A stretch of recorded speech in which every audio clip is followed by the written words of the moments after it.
Bom dia, meus irmãos. Nós estamos estudando algumas lições sobre a parceria entre homens e mulheres na obra de Deus. E hoje nós vamos ver a parceria na criatividade. Como é que homens e mulheres de todas as idades podem trabalhar juntos e harmoniosamente? Então, a parceria na criatividade. O que vem a ser a criatividade? É uma capacidade de inventar, de criar, de compor a partir da imaginação. Então, qual é a nossa meta nesta manhã? Mostrar que para o Senhor não existe distinção ou privilégio por alguém ser homem ou mulher. Existe apenas a bênção e a honra de servi-lo com aquilo que Ele nos deu e com aquilo que temos de melhor. Então não importa se é homem ou se é mulher. Existe um trabalho a ser feito e Deus há de abençoar, quer seja um, quer seja outro. Então vamos ver ao longo dessa lição a parceria na criatividade. Nós vamos conversar sobre a parceria que houve na construção do tabernáculo. O tabernáculo, ele simbolizava o caminho que conduzia ao Pai Celestial. E por que o Senhor ordenou a construção do tabernáculo?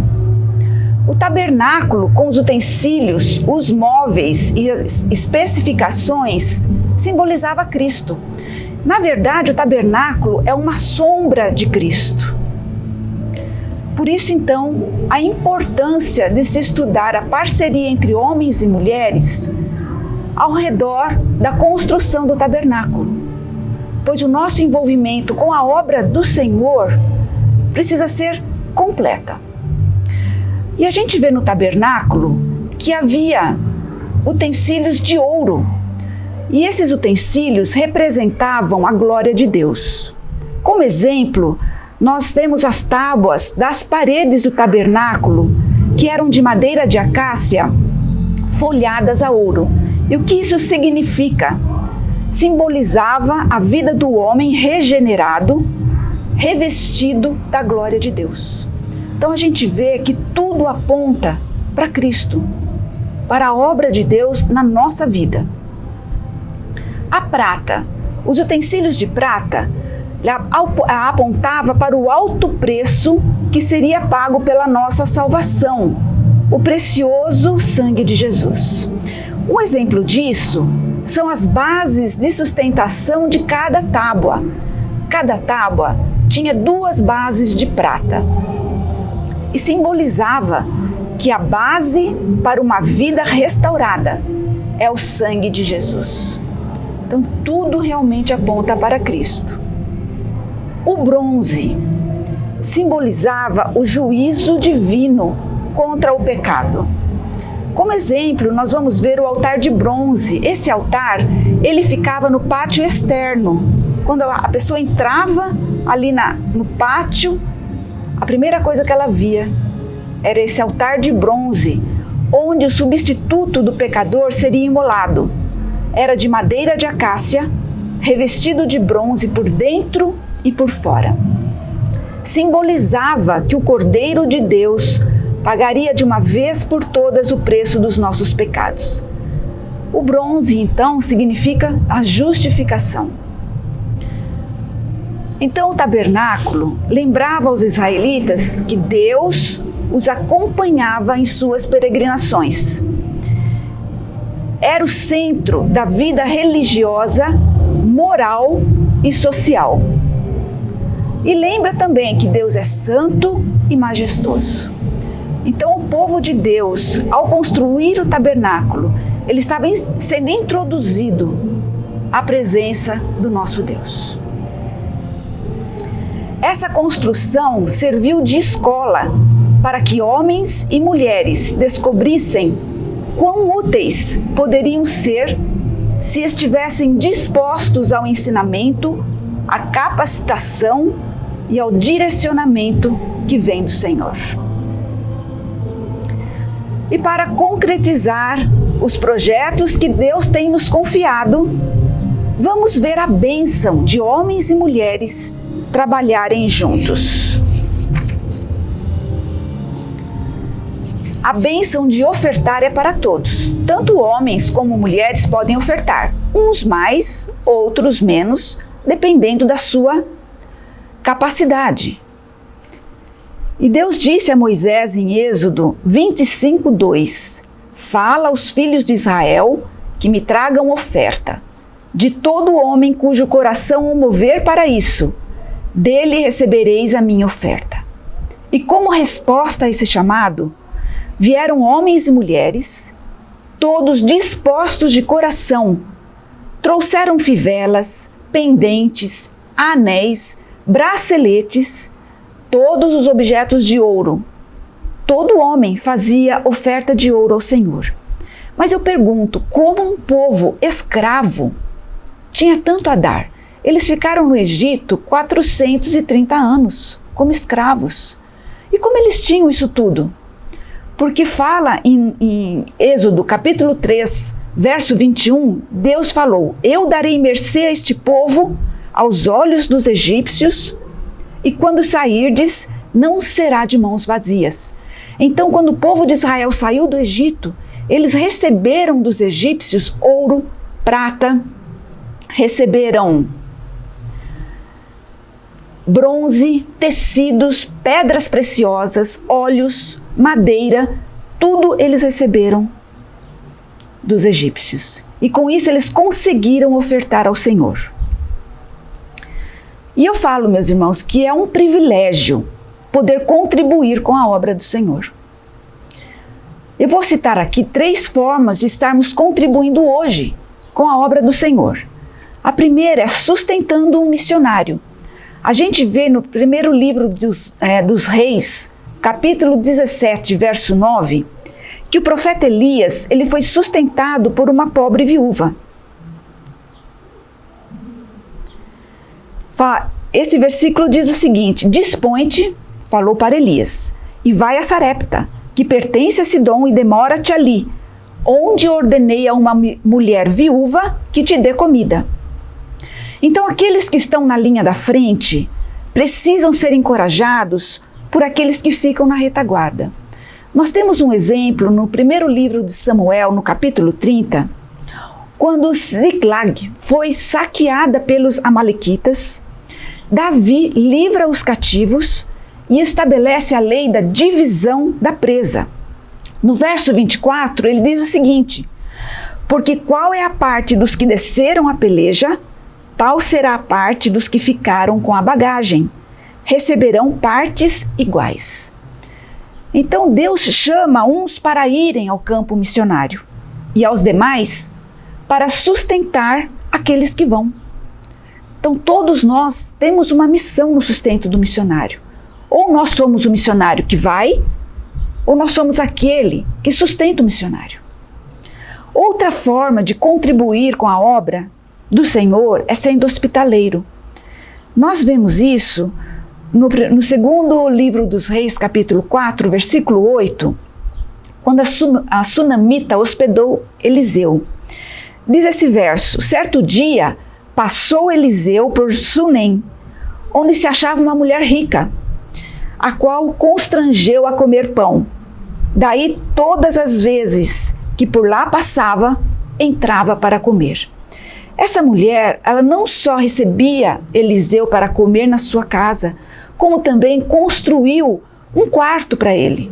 Colocou lá uma cama, uma mesa, um candeeiro, uma cadeira, para que todas as vezes que ele chegasse à sua casa, ele pudesse entrar no quarto e repousar. Então, outra forma de contribuir com a obra do Senhor é sendo hospitaleiro. A terceira forma de contribuir é suprindo a necessidade dos ministérios. Toda a igreja tem seus ministérios, não é verdade? A gente vê aqui um exemplo de Jesus, que o ministério de Jesus foi mantido pelo serviço e pela oferta de muitas mulheres.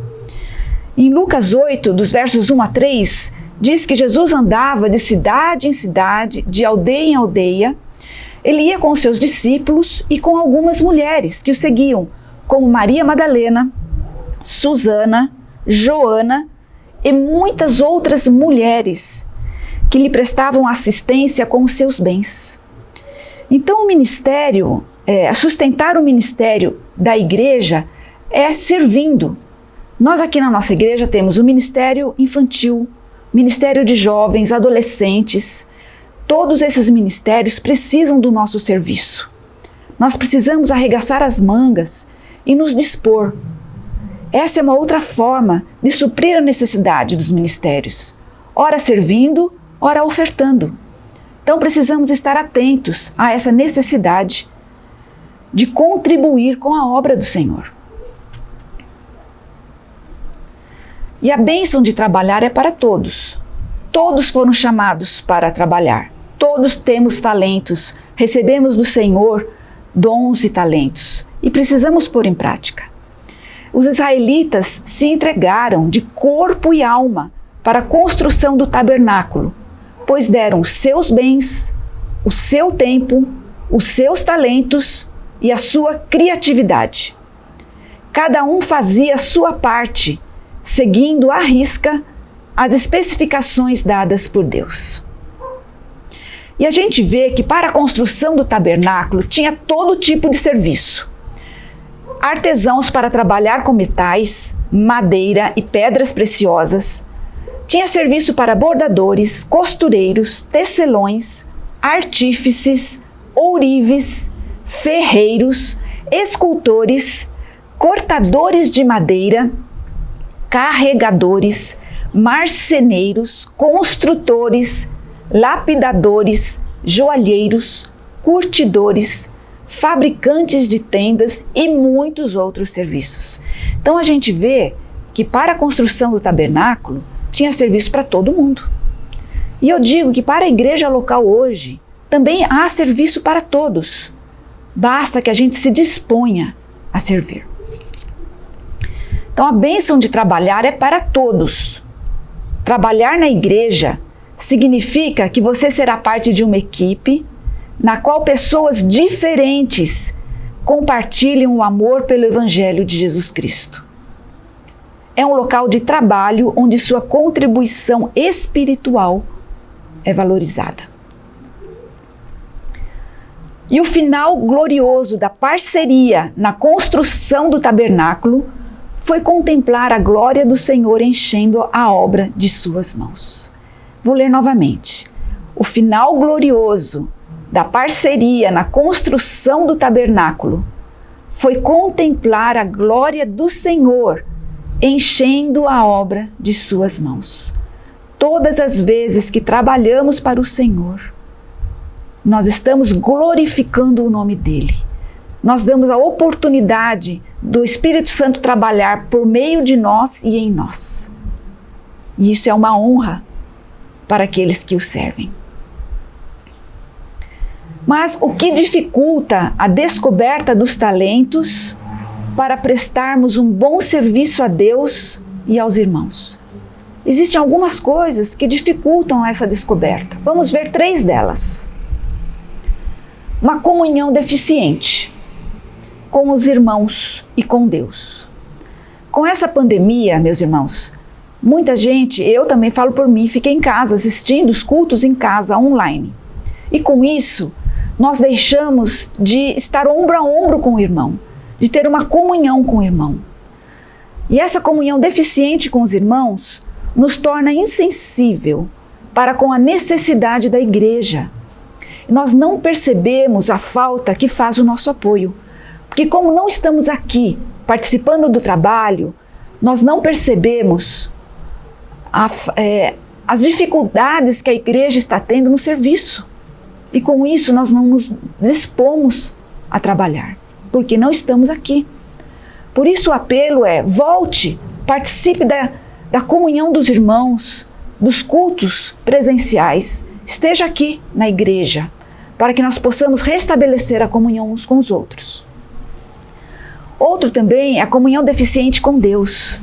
Nós precisamos manter a leitura da palavra e a oração diariamente.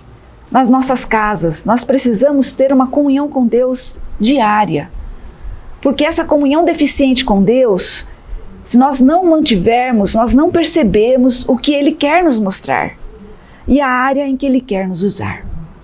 Então nós precisamos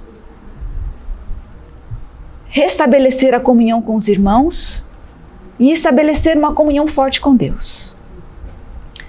Outra coisa que também dificulta é a motivação errada. Que sejamos movidos pelo amor aos homens e não pelo louvor dos homens. Porque o objetivo do trabalho, do nosso serviço ao Senhor, é anunciar o Evangelho e glorificar a Deus, toda a honra e glória dele. Que Jesus cresça e que eu diminua. O objetivo é cooperar e interagir, não competir e se isolar. Então, outra dificuldade é a motivação errada.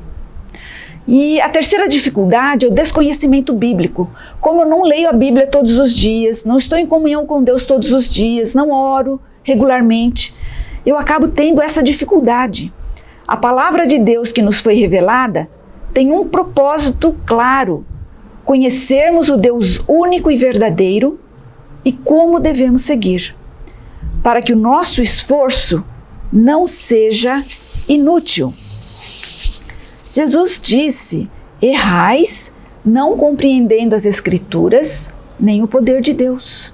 Por isso precisamos, todos os dias, tomar conhecimento da palavra, buscar conhecer esse Deus, para que sejamos úteis em suas mãos. Concluindo então esse estudo, estudando a Bíblia, vemos que Deus trabalha em equipe, honrando a igreja, permitindo que sejamos cooperadores com Ele. O importante é o privilégio de servirmos juntos àquele que abençoa a todos, sem distinção. Então, Cristo é o cabeça da igreja. Nós fazemos parte do corpo de Cristo. Cada um tem uma função específica. E tudo é para a honra e para a glória do nosso Deus. Que nós possamos compreender essa importante lição de que somos cooperadores com Cristo, seja homens, mulheres de qualquer idade. Então a meta, o alvo desse estudo foi mostrar que para o Senhor não existe distinção ou privilégio por alguém ser homem ou mulher. Existe apenas a bênção e a honra de servi-lo com aquilo que Ele nos deu e com aquilo que temos de melhor. Vou orar. Senhor Deus, eu louvo a Ti pela Tua palavra, pelo estudo da Tua palavra, que possamos Te servir melhor, que possamos nos dispor a servir ao Senhor de todo o nosso coração, para que o Teu nome seja conhecido, honrado, exaltado e glorificado, em nome de Jesus. Amém. Bom domingo a todos.